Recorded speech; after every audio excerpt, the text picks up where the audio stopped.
certains chrétiens croyaient en la divinité du Christ.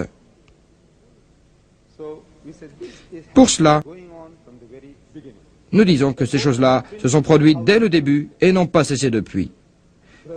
S'agissant des 24 000 manuscrits dont frère Swaggart est si fier, il n'y en a même pas deux qui soient identiques ou qui se ressemblent selon les dires de vos savants. Alors comment pouvez-vous juger que tel de ces 24 000 manuscrits est la parole de Dieu et que tel autre ne l'est pas? Lorsqu'on ouvre votre version de la Torah de l'Évangile, celle du roi James, on lit en titre l'Évangile selon Matthieu, l'Évangile selon Marc, l'Évangile selon Luc et l'Évangile selon Jean.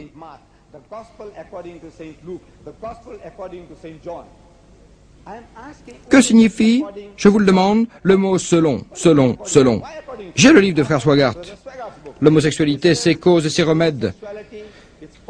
On y lit que l'auteur en est James Swaggart. James Swaggart tout seul. Et dans vos livres, vous n'écrivez pas selon James Swaggart. Alors pourquoi dans la parole de Dieu répète-t-on selon, selon, selon, selon? Savez-vous pourquoi? C'est parce que ni Matthieu, ni Luc, ni Marc, ni Jean n'y ont apposé leur signature. Les auteurs de ces livres sont anonymes. Ces livres furent écrits par des auteurs anonymes, puis attribués à Dieu. Voilà pourquoi je dis, ceci n'est pas l'Évangile.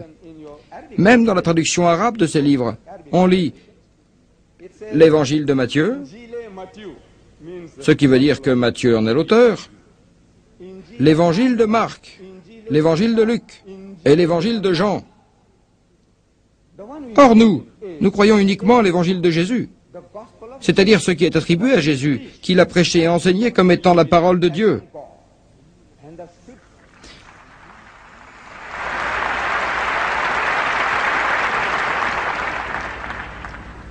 Et quand vous examinez ces livres, Matthieu, Marc, vous trouvez que c'est l'évangile de Matthieu, de Marc, de Luc ou de Jean. Mais nous croyons à l'évangile de Jésus, l'évangile qu'il a enseigné, prêché.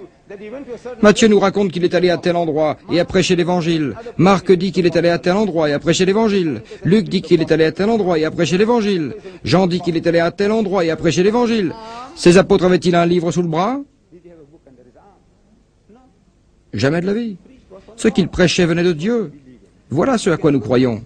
Nous serions très heureux si vous éditiez un livre intitulé l'Évangile de Jésus et nous l'accepterions en tant que parole divine après vérification. Mais ce que vous avez, c'est la parole de Matthieu, de Marc, de Luc et de Jean. Et à la page 7 de la revue de l'Église anglicane, le pasteur honoraire de la cathédrale de Chichester en Angleterre, Jimmy Phillips, écrit que l'Église, dans le passé, attribuait cet évangile à l'apôtre Matthieu. C'est ce que pensent les gens. La tradition, mais les théologiens dans notre époque rejettent, dans la grande majorité, ce point de vue. Qui sont ces théologiens? Sont-ils juifs? Sont-ils hindous? Sont-ils musulmans? Bien sûr que non. Il s'agit d'éminents savants chrétiens.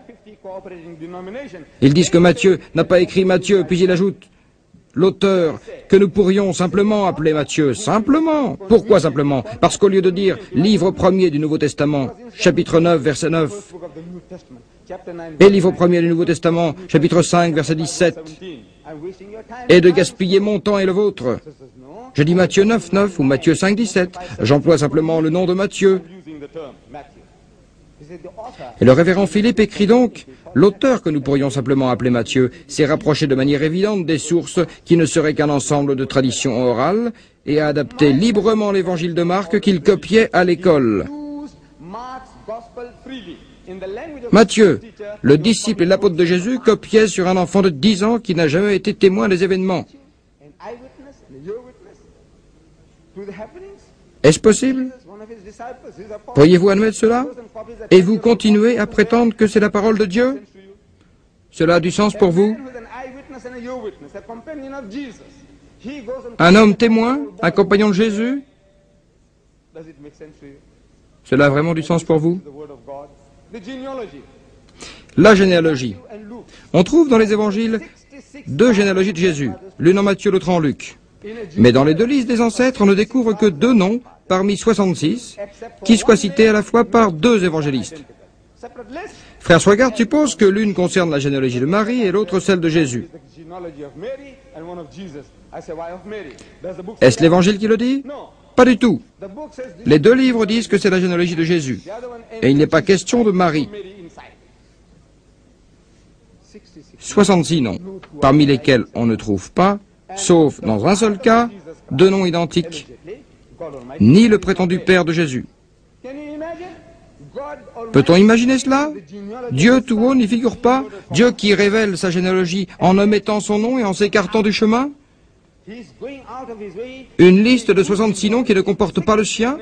Vous donnez une généalogie de 66 ancêtres à quelqu'un qui est né d'une vierge par intervention surnaturelle? Puis vous venez nous dire que cela a été révélé par Dieu? Un homme qui a une telle généalogie, avec une intervention miraculeuse, ça n'est pas possible. Et nous disons, cela n'a pas été. Nous, les musulmans, frère Swaggart, contestons vigoureusement vos procédés à l'endroit de ce grand envoyé. Nous disons que c'est un grand Messie envoyé par Dieu et qu'il naquit par intervention miraculeuse. Et le Coran l'atteste.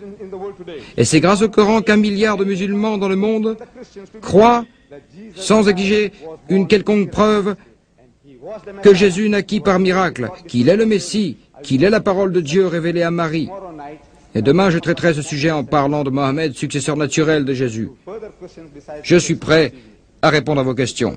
Monsieur le Président, Mesdames et Messieurs, je tiens à exprimer toute ma gratitude à la communauté de votre ville qui m'a permis de partager la tribune avec le prédicateur le plus séduisant du monde, frère Jimmy Swaggart. C'est, je crois, un grand honneur pour moi.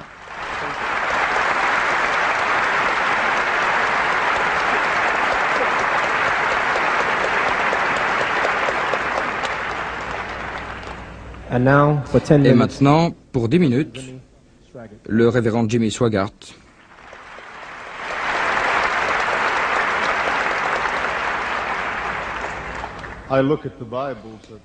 J'ai bien regardé les Bibles qui se trouvent en possession de M. Didat. Le Coran dit, Sourate 62, verset 5, comme l'âne qui porte des livres de grande valeur. Ainsi, certaines personnes méconnaissent le trésor spirituel qui se trouve entre leurs mains. Quelle est la puissance de la Bible? Voilà un exemple de sa puissance et une preuve solide de la puissance de la Bible. Il y a quelque temps, j'ai effectué une visite en Afrique et j'étais avec un groupe de pasteurs